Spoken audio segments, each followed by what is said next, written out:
Hey, it's Greg Ott here with MaritimeGardening.com, and I thought it was high time to do another one of those garden tour things. So come along and have a look at what's going on here at around the end of August 2018.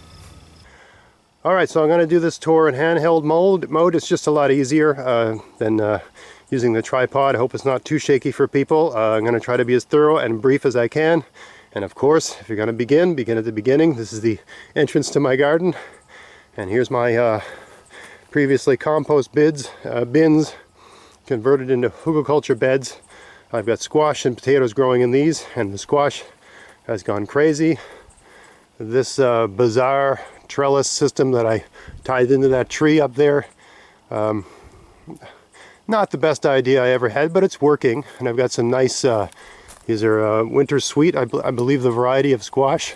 I'm gonna have to put some sort of hammock to hold these up, ladies' stockings or something like that, because I believe full size for one of these is about twice what it is now. That one is about 5 inches in diameter, probably weighs over a pound so far. It's going to at least double in size before it's done, and I don't know if the vine can take it. So anyway, that was just a weird idea I had one day out here after about 6 beers. Not the best idea. The better plan is to just train the vines up the hill, right? So anyway, this is a winter squash, the kind of squash you harvest in late September, early October, and you just stick it somewhere reasonably cool, a cold room or a garage that doesn't get too hot, and they'll keep right up until, I don't know, January, February, March, depending on how good a job you do of storing them and how gentle you are with them. Anyway, those are doing great, and give you a perspective here. There's another one over there. So relative to where they were planted, right, they've traveled, I don't know, six, almost 20 feet, right, and still going, right? They're continuing to travel along that log, and every 3 days I tie a string around and I'm trying to train them to the ground. But you know, I don't know how much more squash I'm going to get out of it. But the easier approach is to just, if you got this is a south-facing slope here, just train the vines up the hill, right? So this is a different variety. It's a seed I've saved, a large, kind of weird-looking pumpkin with a funny variegated color. These are nice. There are some, I don't know if you can see them. Where is one? Where are they? There's one right there. I don't know if you can see that. Try not to fall down. There's one right in there. I don't know if you can see that. But that, yeah, right there.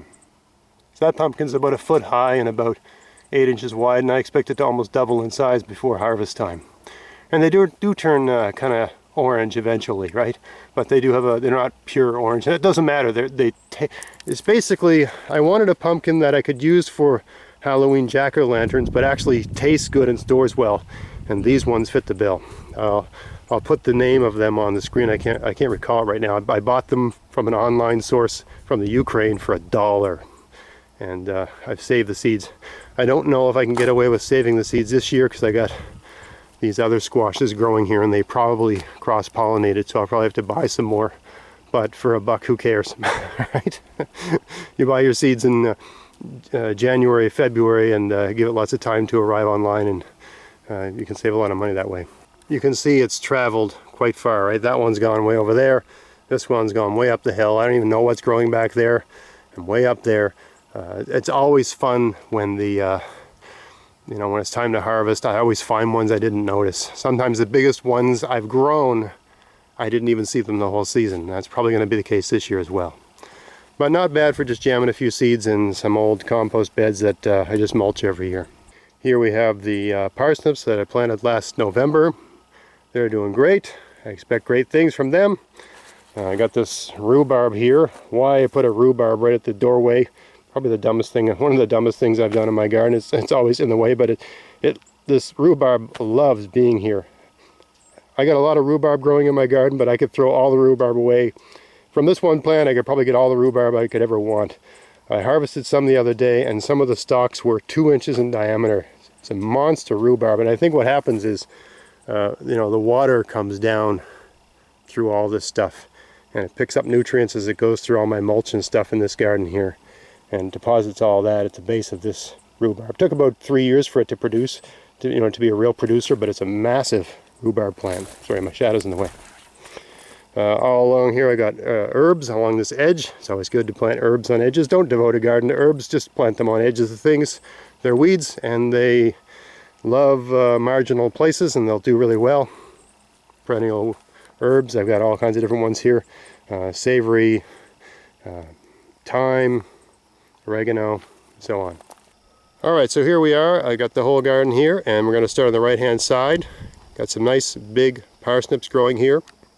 Planted these in April and haven't really done anything here other than thin them, and they're doing really well. These are the Albion variety from U.S.A. Seeds, my sponsor, and I have to say they have done extremely well and outperformed. I did a little competition this year where I planted the U.S.A. Seeds Albion variety and put them in a little race against my own saved seeds.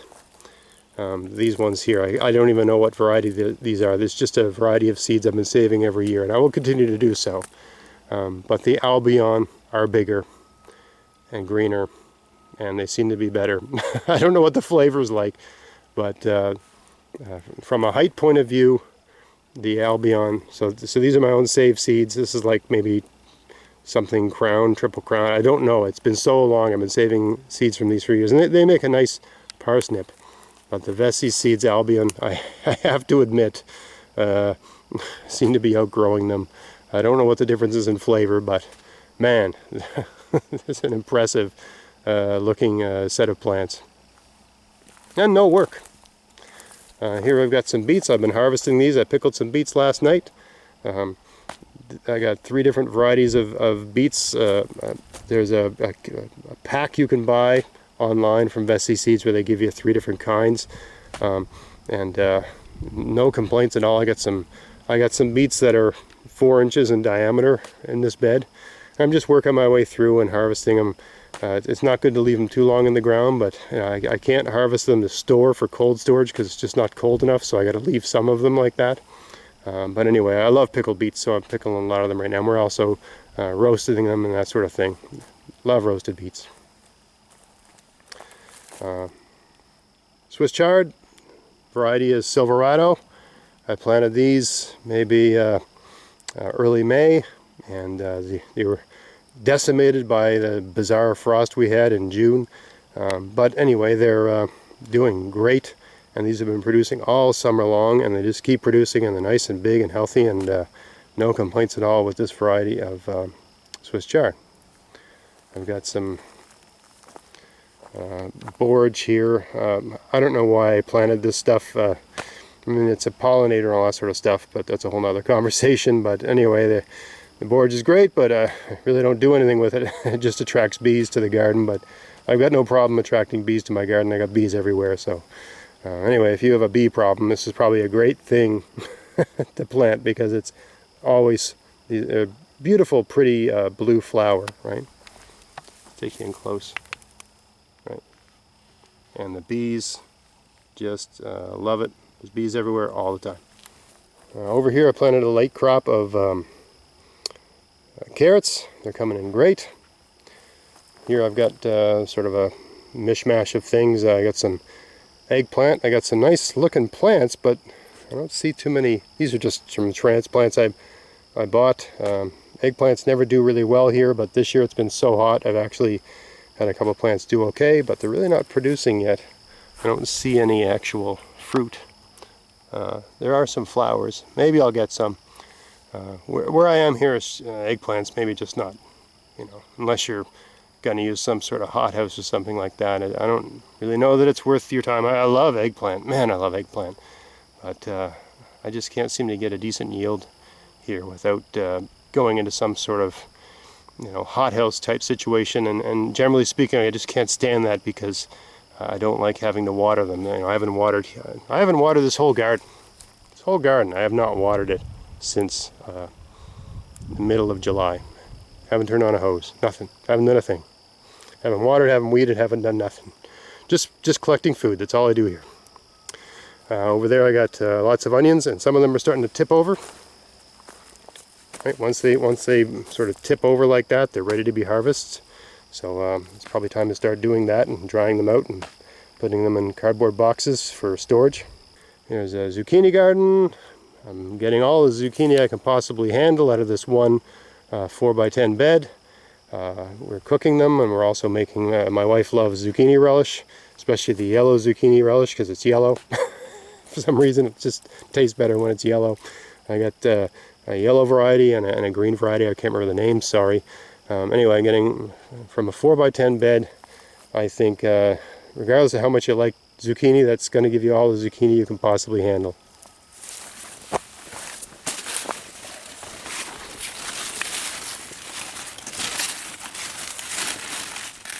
Look at that monster. I let that one get too long. I got to make some relish anyway. It's probably a good candidate for relish. You know, if you're going to cook zucchini like in a dish, like saute with some olive oil and garlic and stuff like that, you want them about half that size. This one's about a foot long. It's a bit long for actually eating, but it's fine for making relish and stuff like that. And you know, I'll probably make about a dozen quart jars of zucchini relish a year. My wife loves zucchini relish, so I make lots to keep her happy. For those that have been following along, this is my I have two parsnips that I let go to seed, and this is one of them. The crown of this parsnip was over 4 inches wide, so I thought I'd let it go to seed and keep it in the ground. So this is one I planted over a year ago. You let it overwinter, and then they come back the following. You don't pick them in the fall. You let them overwinter, and they come back and go to seed. And these seeds are ready to be harvested. They're dry, and they're ready to be harvested. I'll probably do that today. We don't want to wait any longer. They'll start falling off. They're ready to fall. See how they're falling? Right. When they're ready to fall off, that's when they're ready to harvest. So you harvest these, put them in a paper bag, and plant them next year. They're ready. And you want to harvest them off a plant that got a really big crown, because you know it's a good plant. I've gotten all the cucumbers I could possibly ever want. Right, this bed, 4x10 bed, 2 rows of cucumbers. These are pickling cucumbers. I've made maybe at this point in the year, I've been pickling cucumbers every 3 days for about a month. And I can barely keep up with them. I'm also eating them in salads and stuff like that. This particular variety of cucumber is a pickling cucumber, but it also is really good tasting and makes an excellent salad cucumber. Really happy with it. And I made 1.5 gallons of pickled cucumbers 2 nights ago, and I can see, look at that. Right, that's probably time to pick some more. We just had whenever there's a good rain, about a day or so after that rain, I tend to have a lot of cucumbers. And all this was 2 rows. So this is probably about maybe a dozen plants in this 4x10 garden. That's all the cucumbers you could possibly keep up with, unless you're selling it or something. I can barely, I mean, I got a full-time job.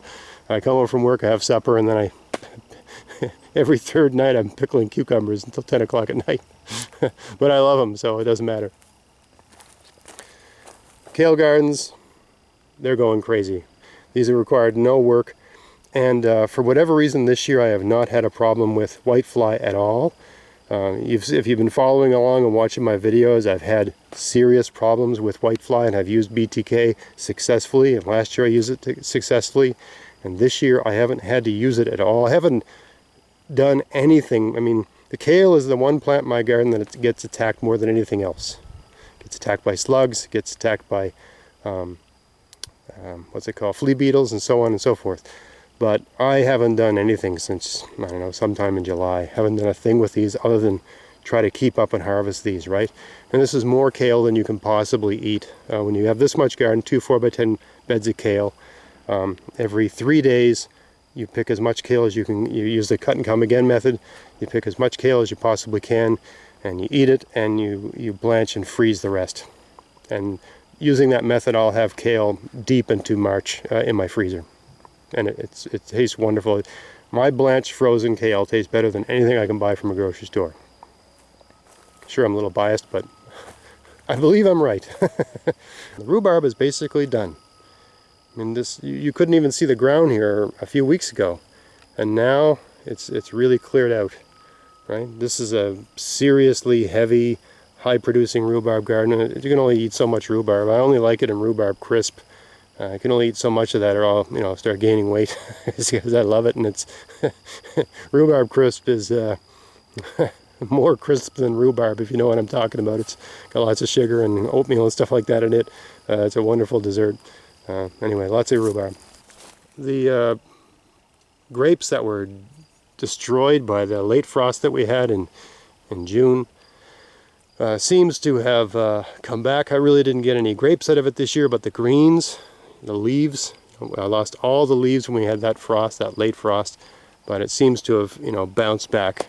So the plant's not dead. It's going to be fine. I'm just not getting any grapes this year, but I usually don't get any grapes anyway because the birds get them all, so it's not a big deal. I need these leaves for pickling. When you're doing the lacto fermentation method, these grape leaves help keep the pickles nice and crispy. Here's a bed where I moved some strawberries here in the spring, and they've come in really, really well. So I'm happy with that. And this garlic bed, I've picked all the garlic. This was all garlic. I'm going to put strawberries here as well. I'm going to make this a strawberry garden very soon, actually, because basically the garden's done. There's a couple of things growing here. There's a squash seed I jammed in there that's growing, that squash plant, and there's a volunteer potato, and there's some tomatoes at the end. But basically I can move things into this. I want this to be a strawberry garden next year, so it's a good, next time I've got a string of rainy days coming up, I'm going to move some of my strawberries, some of the young strawberries into this garden and let them get acclimatized this fall, and I'll get a great crop next spring. This bed here is the bottom, all along the bottom is potatoes, and they're getting close to being ready to be harvested. They're starting to lose their color and turn yellow and stuff like that, so they're about ready to be harvested. Down the center I planted peas, and the peas are just about done. There's probably another good feed on there, but they're just about done. This bed here is bush beans and pole beans. The bush bean is aldrin beans, and the pole bean are rattlesnake pole beans. The rattlesnake pole beans are just starting to come on now. I'm starting to harvest them, and these are still producing quite heavily. Every couple days I can fill a big bowl, so I'm getting lots of those.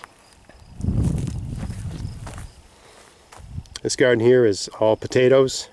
Down the center I put a string of peas, and so on. The peas are pretty much done, right? But I got lots of peas out of this. I'm really happy with it, and potatoes are just about ready to be harvested, so that's more work I got to do, right? But potatoes are a great crop because put them in a cardboard box and they'll keep deep into late winter, maybe even early spring if you're lucky.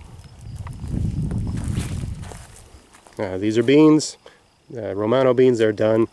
This is what they call French Maxibel, French filet beans. I planted them in this tulip garden, and they're really coming on strong right now. Filling a big bowl every couple days out of this. It's about a 5-foot diameter garden. Over here I've got some peppers. Peppers are usually a lost cause here. I have a very short growing season. They don't work out well, but it's been so hot this year. It's been extremely hot for this part of the world. I actually am getting some peppers, and I haven't really done anything special with these other than just I bought some transplants in a garden center and stuck them in the ground. But let's just pull one off. So it's not. To my viewers that are in certain parts of warmer parts of the world, that's not that impressive. But that's basically the biggest pepper I've ever grown in this garden. It's just not a good place for peppers, but I'm perfectly happy with that. I lost one over here somewhere. Yeah, there's a whole bunch of them in there. So not a bad year for peppers. Kind of wish I planted more, but you just never know with these things. Generally speaking, it's just not a good, where I am, the microclimate here is not ideal for peppers, but this has certainly worked out okay. Some tomatoes here in this cold frame. Not red yet, but they're coming along. I don't think any of my tomatoes have turned red yet. Here's some more tomatoes. And there's a good size, but none of them are red yet. Over here in this corner of the garden, I've got Jerusalem artichoke, or sunchoke as they're called, and they're just starting to flower. You see that, right? You don't pick those till late October. You pick them for the roots, and they're really good eating. I'll do some videos on that as they come in. But great crop. You get a lot out of them for very little work, and they taste good. This garden is the first crop of potatoes I planted. I planted them in late April, and these are the ones I've been eating all summer. I mean, this bed is about let's say 14 feet long, and maybe 3 feet from front to back. And this garden, we stopped buying potatoes quite a while ago. This garden is the only garden I've harvested potatoes from this summer. It's been basically providing us with all the potatoes we need. And you can see these potatoes are further along than all the other ones I have. They're all yellow and falling down and dying, and so they're all ready to be harvested. It's time to harvest them, right? But you know, a bed like this basically provides pretty much all my summer potatoes, and then all the other potatoes I'm growing are the ones that I use in the fall and save for the winter. Running out of battery here, so I'm going to be brief, but here's the wild part of my garden outside of the garden enclosure, and I really haven't done anything out here. Everything's just been left to its own. Potatoes over there, still quite green, still got a lot of growing to do. These are the last potatoes I planted. I'll plant a crop of potatoes, and 2 weeks later I'll plant another crop, and 2 weeks later I'll plant another crop, so I don't get them all at the same time. So these ones are nowhere near being done yet. But anyway, over here I've got tomatoes. And it's just been a very busy summer with different guests and different trips we took and so on, so I did not stake these tomatoes. I'm still getting a fairly good yield, but I'm sure I could have gotten more out of this if I staked them and, you know, given the garden more care. But I mean, all I did was plug some transplants in the ground and leave it, right? And this is just a bed I made last year in about no time at all. It's just manure, basically. So these tomatoes look pretty good. The plants look reasonably good, and there's a good size, right? Different varieties. There's this sort of round kind, I can't remember what they are exactly, and then there's these aroma type, right? But they're doing good. I'm happy with it. This is a potato bed. The potatoes are done and ready to be harvested, and I got to get at that. This bed here, this is a hugelkultur bed. I've got 3 good, this one, and that one are all hugelkultur beds. And this is all onions this year. I planted a bit of squash in the corner. But anyway, the onions are all ready to be pulled. I should pull them today. It's a nice sunny day, good day to dry them out. And there's some sort of wild tomato growing there. I don't know where that came from, but it's always nice to have mystery tomatoes growing in your garden. Anyway, there's a good, 50 onions growing here. In the corner I planted this squash, and it's grown up the fence and through into the other garden. It's gone crazy. And I mean, look at this. Look at this monster, right? That squash is 14 inches top to bottom and about 9 inches wide, and it's not even done, and it's just hanging off the fence. I hope it doesn't fall. So I'm not doing anything special for it. These are that weird variety that tastes very good, but also make a good jack-o'-lantern. So I would expect this guy to maybe even increase by 50%, even 100% in size by the time it's done. So very happy plant. Seems to be the only one growing off of this plant, which is kind of interesting. I'm surprised there isn't more, and there might be somewhere. I just can't see them. Who knows? Anyway, fantastic squash. I just saw a frog run away into the forest there. Here's another bed that's, I guess, all tomatoes and some squash. I think I put tomatoes down the middle and squash on the sides. It was kind of a last minute thing, so the squash aren't anything special. I don't know if I'm getting any. Oh, there's one there.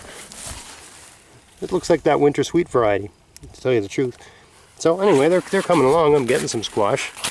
And we'll see what happens. I just trained it off into the grass here. It's just gone kind of crazy, but you know, there's something to be said. If you got lots of land, you don't have to try to optimize everything. It's a nice thing to do if you have the time, but it's nice to just let things sprawl and fend for themselves. I haven't done anything out here in this garden other than, for months I haven't done a thing out here.